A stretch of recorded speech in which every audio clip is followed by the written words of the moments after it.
And the other thing that's so important about this study, though, is that there is a lot of shame in couples around masturbation. We hide it from our partner. We think it's cheating. We think that they're not satisfied with us.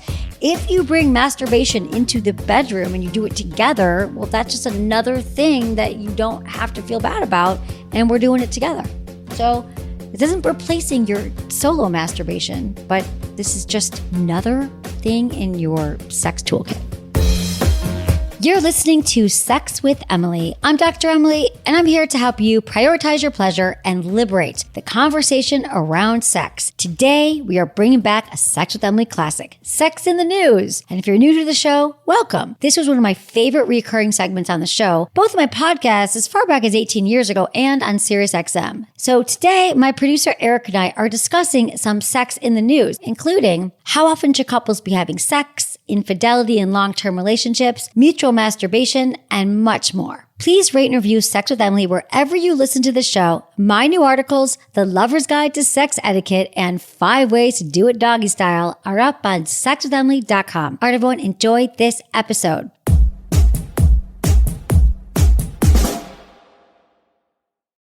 By now, you've probably heard my Magic Wand story. It's a brand that's been part of my personal journey for more than 20 years.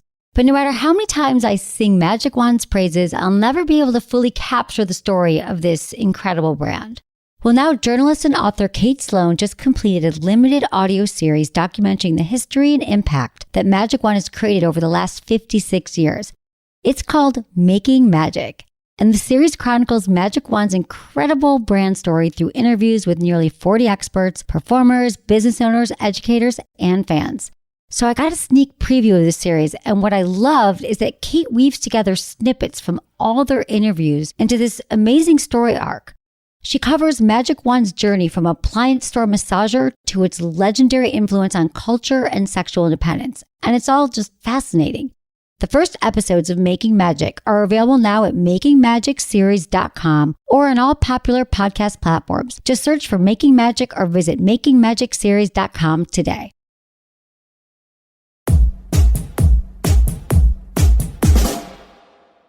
I'm so excited for today's episode because we've got some amazing articles pulled up right now. There's been a lot happening in the news lately when it comes to sex. There's some great research. There's some interesting studies. There's some things that people are doing that are just going to probably blow your mind and inspire you. And so I'm here with producer Erica, and we're going to go through them with you. Yeah, we are. Today. We're going to get into it. And if you remember the SiriusXM days, I used to do Sex in the News. I think when the show first started 18 years ago, I did a lot of Sex in the News. And it is time because we got a lot of news to catch up on. Mm-hmm. There's a lot going on in the world right now. Erica, I want to start with this one because this is probably one of the most common questions I get asked from couples. Usually it's one person in a couple who says to me, how often should we be having sex? All the time. So this is how often happy long-term couples have sex. Do you meet the number?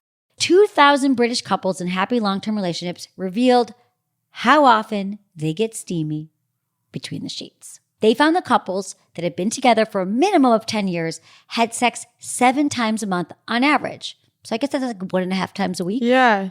Do you think that's... What's the halftime? You think it's just like a hand job? Right. Is the halftime like yeah. They said the magic number helped them build a successful relationship. Here's the other things they said, that they did not believe sex was the most defining part of their unions. And they said having fun together was a crucial factor for their relationship and what's kept them together for more than a decade. They also said that compromise, having no secrets, having the same sense of humor were also valued as more important than the bedroom. Do you agree? When people ask me this question, Eric, I always say, I'm not going to give you a number. Yeah. I say, I'm not going to tell you a number because you're going to lock into that number and you're going to be like, okay, you're going to compare me to everyone else. But what I have found is that on average, what works is about once a week. That's like, if you made me, you had a gun to my head, you're like, give me a number, once a week works. Yeah. And I think that once every 10 days doesn't work. Once a month probably doesn't work for couples. Now, let me also say this caveat. If you're in a relationship, you're like, no, Emily, you're wrong because my partner and I have sex once a month and we're both very happy about it. Then there isn't a problem. But I would say, really, call into the show because I want to talk to you both. And then I find that usually there's one partner who usually wants it more in that scenario. Because I found that usually there's not couples where they both match up and have the same exact sex drive. there's always one who wants a little more than the other one. And I want to normalize that. So if you can get down to a number here and say, okay, 1.5 times is the norm, and that helps you somehow get to a place of feeling like good about it, then that's fine. Then you're allowed to use a study to say like, this might work for us. I think that's pretty much makes sense. It's like working out once a week once a week doesn't really help you either. You kind of need to do it twice a week or 3 times a week. But sex is a little different. It's like you sex can't. is different. Well, partnered sex. Partnered sex is what is we're different. talking about. If you're talking about solo sex as well, then it's probably a little bit more than that. I would say that you should do solo sex a little bit more than once a week. But partnered sex, there's a lot going on in your lives. If you can come together once a week or 1.5 times a week, I want to put that 1.5 to be saying that mutual masturbation could be that half. Yes. Because mutual masturbation is actually a great way that it's sort of like masturbation, but you're both getting off and it's less complicated perhaps. It's less like, we got to get into a position we both like, but you know you're going to have orgasms. It's going to move a lot quicker, and it's still about connection. Because you know that one of my missions is to decenter sex on penetration, that if you make that halftime of mutual masturbation, it's not about penetration. You're still connecting and you're still having orgasms, which we know is great for our mental health, our physical health. I wonder too if the 1.5 times could be one time is like penciled in the calendar every week, because you always talk about how amazing scheduling sex is, finding a time that works for the both of you. If neither of you or one of you is not aroused in the morning, then why would you try to have sex in the morning? And then the halftime could be like, ooh, a spontaneous one. Yeah, it could be a floater. I like that. And then also, you guys remember this. Sex begets sex. So you just might find out that we had sex on Thursday night because that was our penciled in night. And then you woke up Friday morning still feeling like it was in your system and you want to have sex again. That's really, really common. So just try to get that one time down and then let this floating half sex thing happen as it will. A floater. I love it. Ooh. What? So the same article says, although many respondents said regular sex was important, 5% of couples polled admitted to sleeping in separate bedrooms.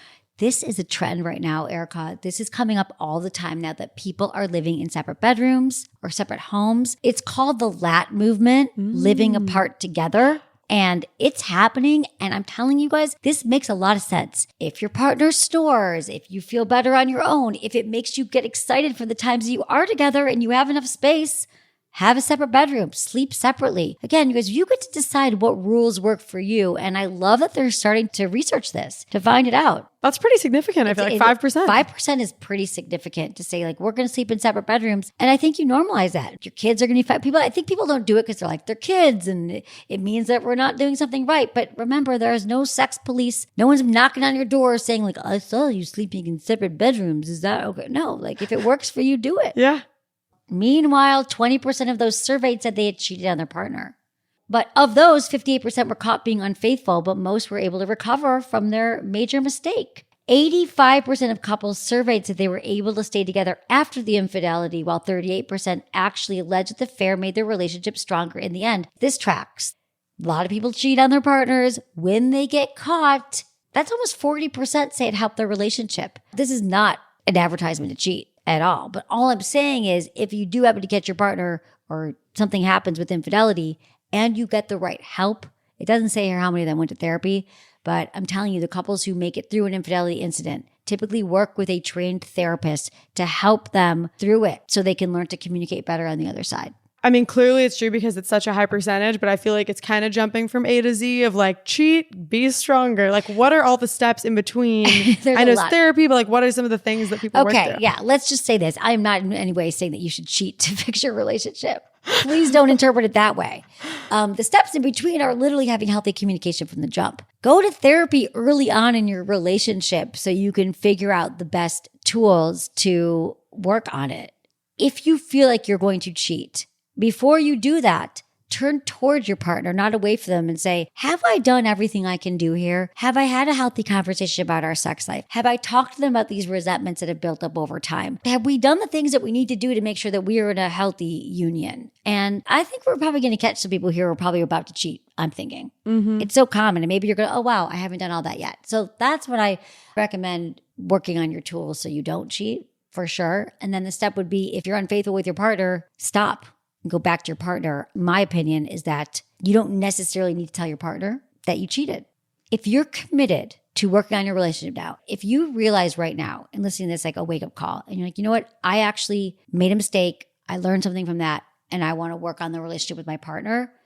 And you're going to literally make an appointment with a therapist today. You're going to get into therapy and commit that you're going to go to therapy once a week for the next 6 months with your partner. I don't think that you need to bring up the affair, because when couples do tell their partner, it becomes all about the affair and they don't get to work on those underlying issues. If you've decided that affair is done and I'm going to work on it with my partner, then you could really get into, why was I even feeling like cheating? What is the problem in our relationship? How can we learn to communicate better? Listen, when you go to couples therapy, they give you tools to communicate in your relationship in a way that you probably have never done before. And that's why we go to therapy. They're going to tell you how to talk about challenges that you're having. They're going to teach you how to fight better. They're going to say, like, here's how you listen. I mean, a lot of therapy is really learning how to listen, how to report back what your partner said, so you can actually hear each other. You can support each other.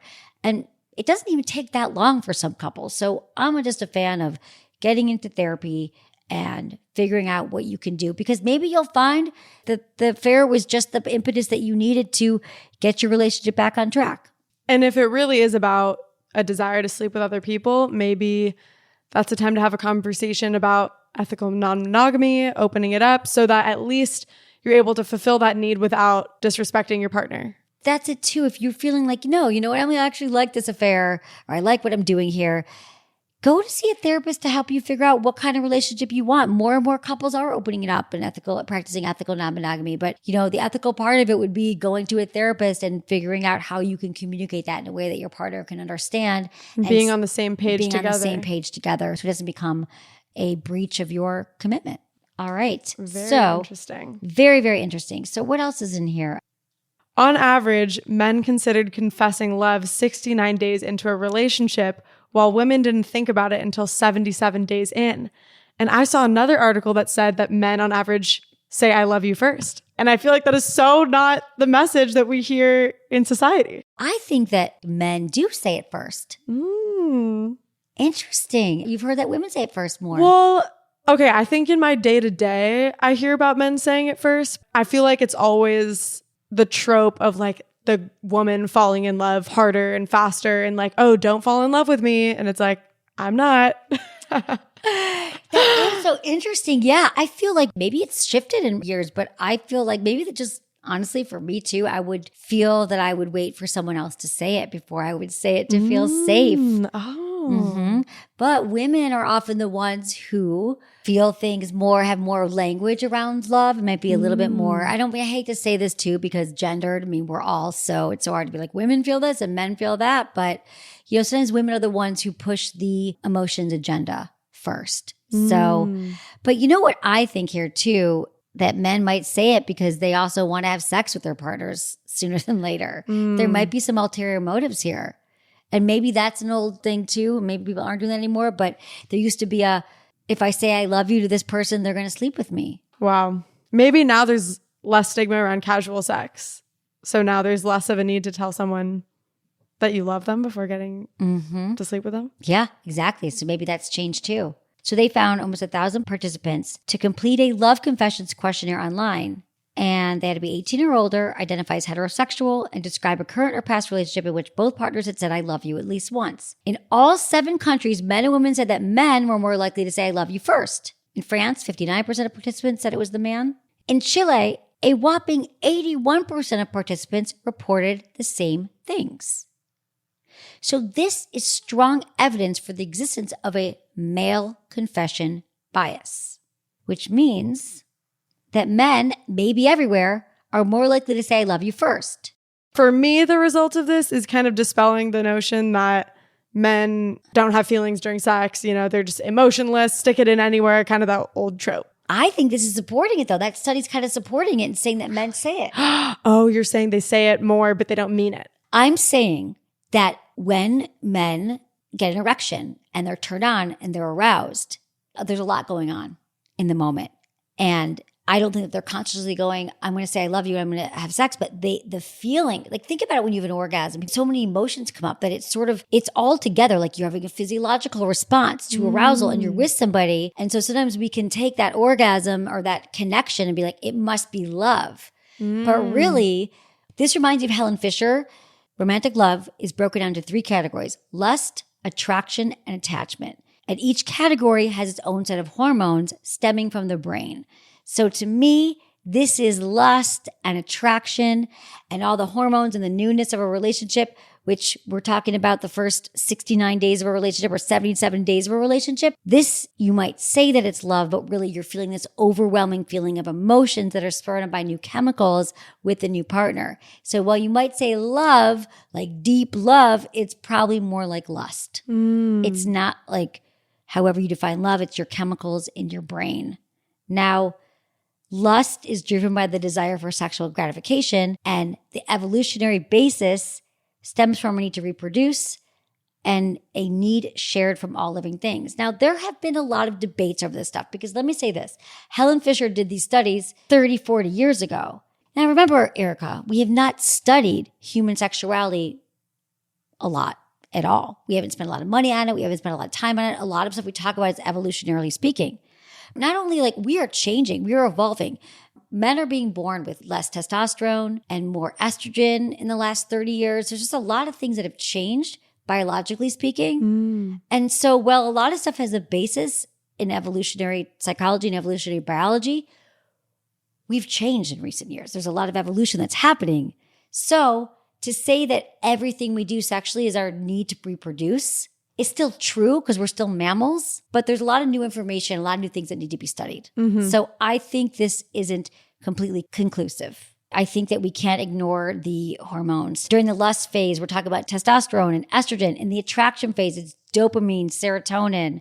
And then attachment is oxytocin and that love hormone and the cuddle hormone. But what we're talking about here is these like hormones firing that's going to make me feel like I want to say I love you, but really I'm really just saying I lust you. That's my take on this.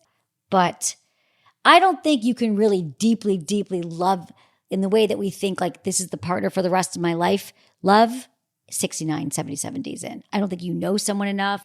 Now people are going to email, oh, but I met my partner. We slept together on the second date. We've been together 30 years. You grew into love. You grew into connection. You grew into intimacy and you raised a family.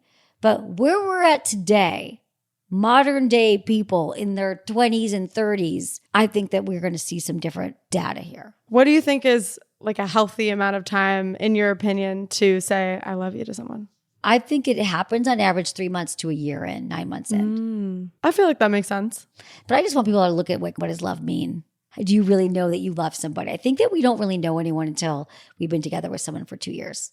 But do you think you can love someone before knowing them fully? I think you can love them to the best of your ability. But yeah, you can love them. You can care about them deeply. You can bond with them in a really intense way. And yes, I think you can love someone after a few months. Don't change the channel. We'll be right back after the break discussing more sex in the news. But first, let me tell you about one of our OG partners, Promescent. They're the sponsor of this episode, and Promescent makes the one and only delay spray I recommend. And I recommend it to anyone who's looking to delay their orgasms. Here's how it works. It helps penis owners last up to 64% longer in bed. And it's long lasting. It doesn't transfer you to your partner, so you don't need to worry about that. And it's perfect for anyone who struggles with premature ejaculation. Or if you just want to practice edging or having longer sex sessions, Promescent is the way to go. It's also great for closing the orgasm gap because vulva owners typically take 20 to 40 minutes to orgasm. So the longer the session, the more likely vulva owners are to orgasm. Simple as that. If you want to have longer lasting erections and close the orgasm gap, go to promescent.com/Emily and save 15% off your order. That's promescent.com/Emily or click the link in the show notes for 15% off. All right, everyone, I'll be right back.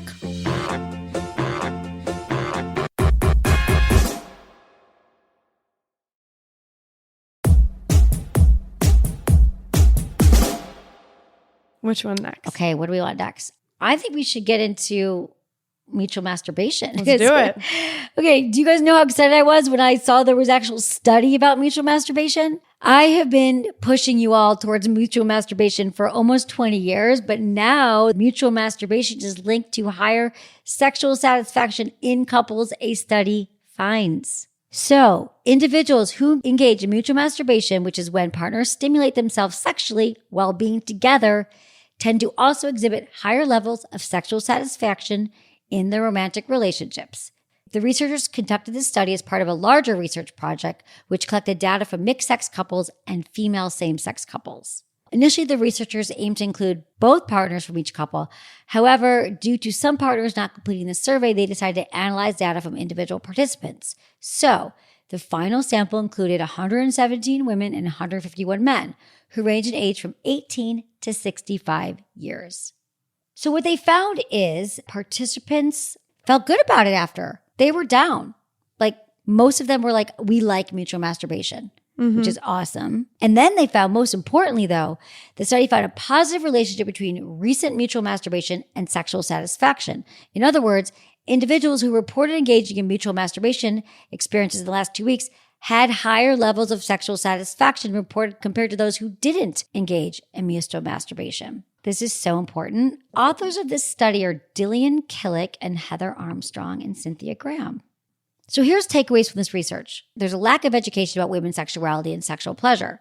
Mutual masturbation can be an educational tool for both women and their partners about women's pleasure and anatomy. And this is critical to helping couples develop satisfying and pleasurable sexual and romantic relationships, which makes sense, everybody. So basically what they're saying here is when you mutually masturbate, you both get to learn about each other. Not only is it hot to watch your partner masturbate, which it is, once you get past the shame and the worry, whatever, it's really hard to watch your partner masturbate. And you're also learning. It's a twofer, as I love. You're saying, oh, I didn't realize that my partner put her fingers in her vulva while she masturbates. So that means when I'm going down on her, I'm going to do that too. Or she touches herself moving in circles around her vulva. So that means when I go down on her, I'm going to move my tongue in circles too. So basically it's saying like, we're learning as we're watching it because we don't have a lot of education. And that's a huge finding. And their second takeaway is that sex is not equal to vaginal penetration and doesn't have to follow traditional sexual scripts that are portrayed in popular media that only penile vaginal sex is real sex, which has been a huge mission here to decenter sex on penetration. I love that there's a study that is showing that.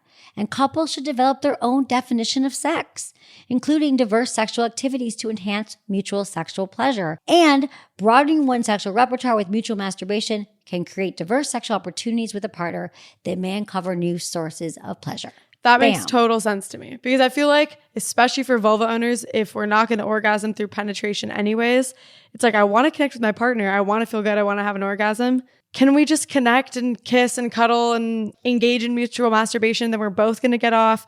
It's like less tiring. It's less tiring. It's the sure thing. Yeah. You're both going to get off.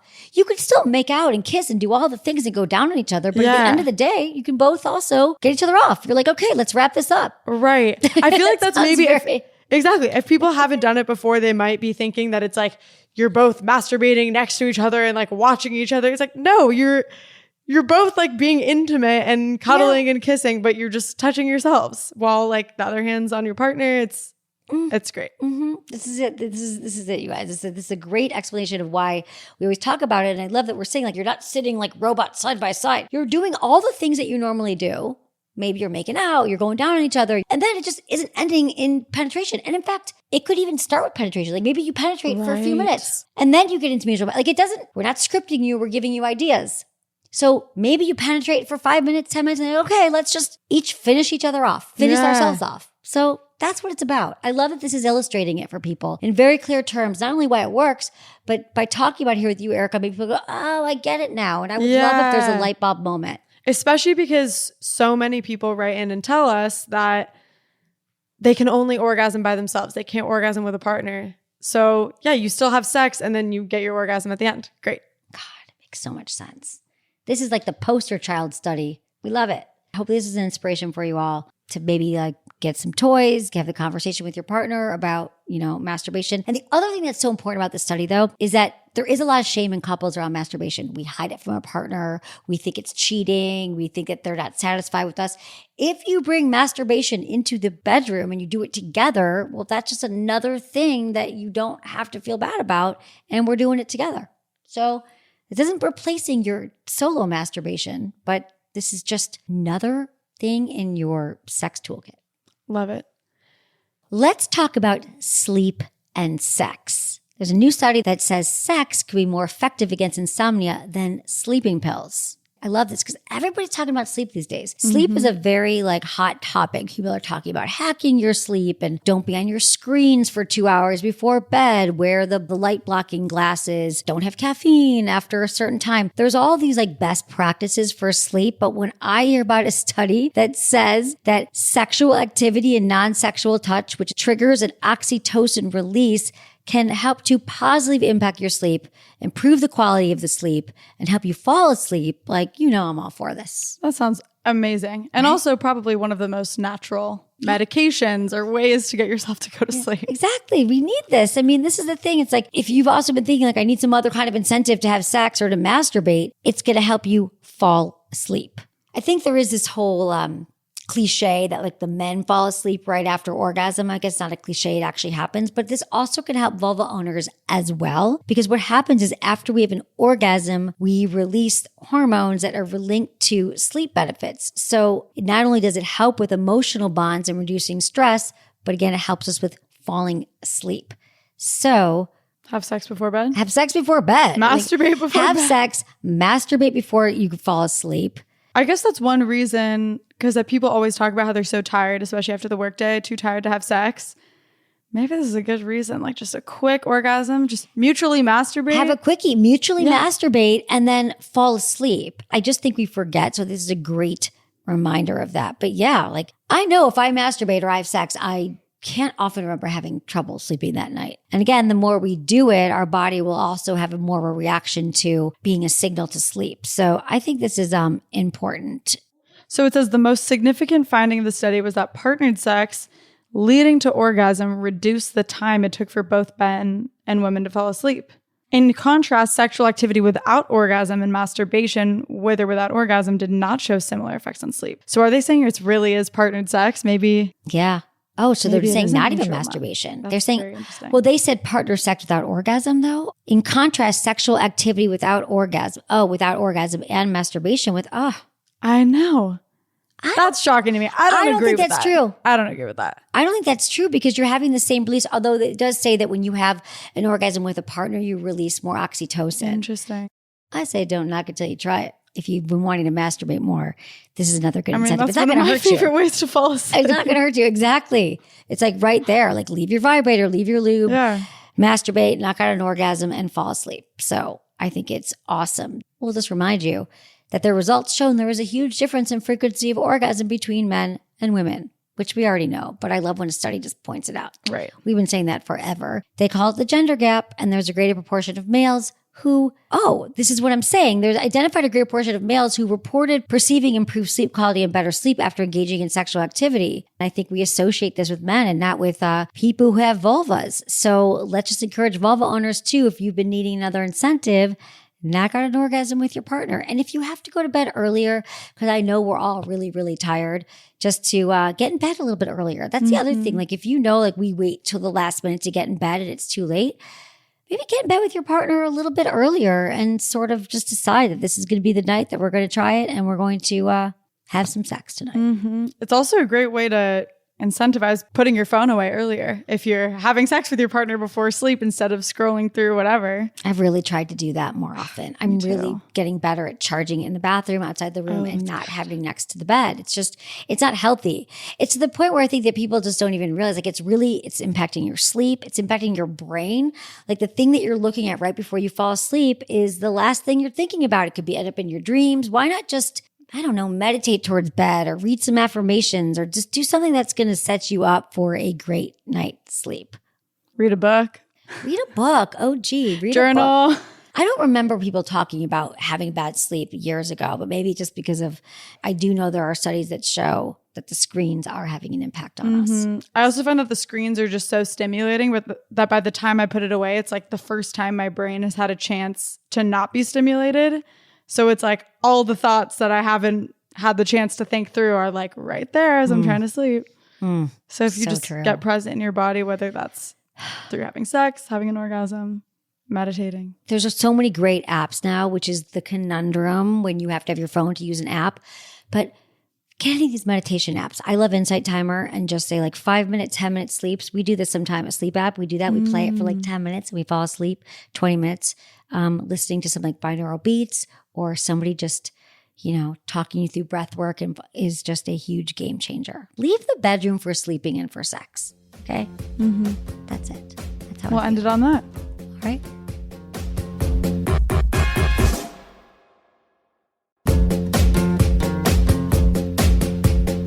That's it for today's episode. See you on Friday.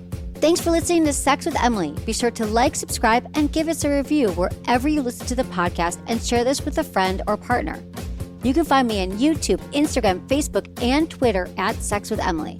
Oh, I've been told I give really good email, so sign up at sexwithemily.com. And while you're there, check out my free guides and articles for more ways to prioritize your pleasure. If you'd like to ask me about your sex life, dating, or relationships, call my hotline, 559-TALK-SEX. That's 559-825-5739. Or go to sexwithemily.com/askemily. Special thanks to Acast for powering the Sex with Emily podcast. Was it good for you? Email me, feedback@sexwithemily.com.